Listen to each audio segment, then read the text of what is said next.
रामकृष्ण हरी. कटेवरी हात विटेवरी उभा तोच जगाचा पोशिंदा.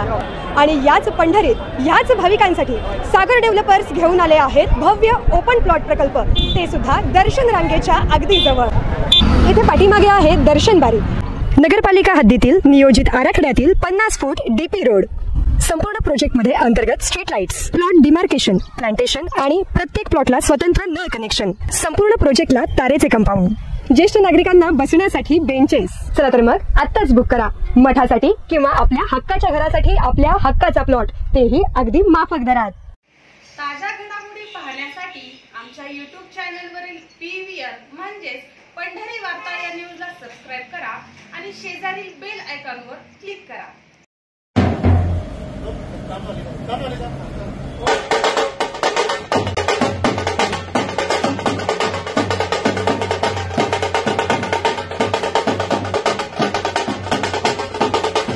न्यायालयात देखील थकबाकीची रक्कम त्वरित भरावी असे आदेश दिलेले असतानाही सिंहगड इन्स्टिट्यूटने पुणे महापालिकेचा 47 कोटी 43 लाख रुपयांचा मिळकत कर थकवला असून नेक महिने न भरल्यानं एरंडवणे भागातील संस्थेचे मुख्य कार्यालयासह 26 इमारती जप्त करण्यात आल्यात. एका महिन्याच्या आत ही पूर्ण रक्कम न भरल्यास या इमारतींचा लिलाव करून रक्कम वसूल केली जाईल असा इशारा देण्यात आलाय.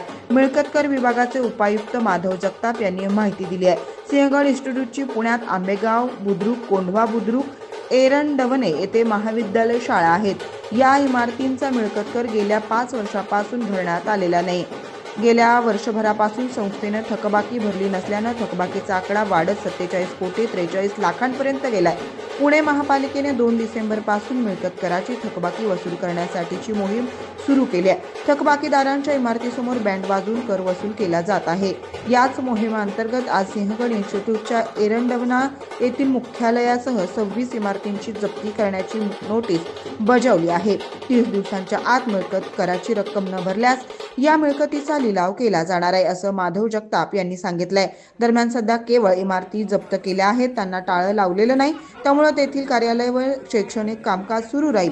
पण एका महिन्याच्या आत संस्थेने पैसे भरले नाहीत तर इमारतींबाबत पुढील कारवाई करावी लागेल असं जगताप यांनी सांगितलंय.